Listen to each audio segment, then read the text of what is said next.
Judge Whitefield was born on the 16th of December 1714 in the famous city of Gloucester, Great Britain. He grew up in Southgate Street, close to the central crossroads. He and his family attended St. Mary's Anglican Church, the same place he was baptized shortly after birth. As the youngest of 7 children, Judge was his father's favorite. As a toddler, he usually sat on his father's shoulder while the both hiked the streets of Gloucester. Judge's parents owned the Ran Inn, a business that was solely the family's livelihood. Some months after Judge celebrated his birthday as a 2-year-old, his father unfortunately passed away. Although he was still a toddler when this painful incident occurred, Judge felt his father's absence throughout his life. At the age of 4, Judge contracted measles, a potent disease that left him with severe squints. After recovering from the ailment, his left eye was affected, pointing inwards. When Judge became 12, he attended a grammar school close to the Anglican Church he and his family attended. Before graduating from this school, Judge had developed an interest in reading and acting. After his graduation, he wanted to proceed to the university immediately. However, there was no means to finance his college education. At the time, the family's inn business had collapsed and there was no money. In a bid to ensure that he goes to college, Judge went into Oxford College as a servitor, an undergraduate who performed menial duties in exchange for financial support to complete college. This was the price he had to pay to get what he wanted.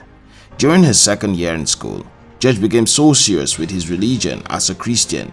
Frequently, he attended an Anglican church near his school and participated actively in many of the activities that were conducted in church. By the time he graduated from college, he had become a preacher evangelizing Christianity everywhere he had gone. Some years later, Judge was made a parish priest.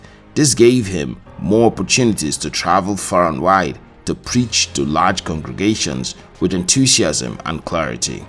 By 1765, Judge was already preaching to an audience of more than 30,000 people before his death. He became one of the founders of the Methodist Christian movement under the supervision of John Wesley. To this day, Judge is regarded as one of the most charismatic and famous clerics in all of England. Most times, before you can successfully attain a great height, there must be a price that you would have to pay. Paying this price can be done in any form. It can possibly be your time, money, or commitment to a particular thing. But whatsoever the price may be, you must pay it because your success will be dependent on it.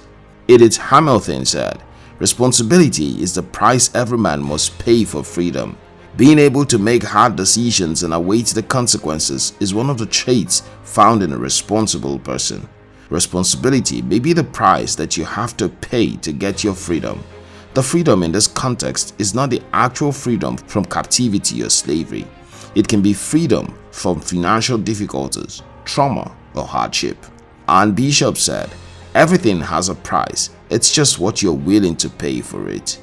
Every good thing in life doesn't come to manifestation until a price has been paid.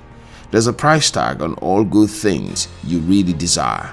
You must be willing to pay the price. You must not feel reluctant to pay the price to get what you want. Vince Lombardi said, "To achieve success, whatever the job we have, we must pay the price." Success can be easily drawn to us when we pay the price for it. It would be very unwise for anyone to chase success without being ready and able to pay the price. Success doesn't come to you if you don't deserve it. The only way you prove that you deserve success is by paying the price. Judge Whitefield paid the price so he could attain a great height. Don't desire greatness if you can't pay the price for it.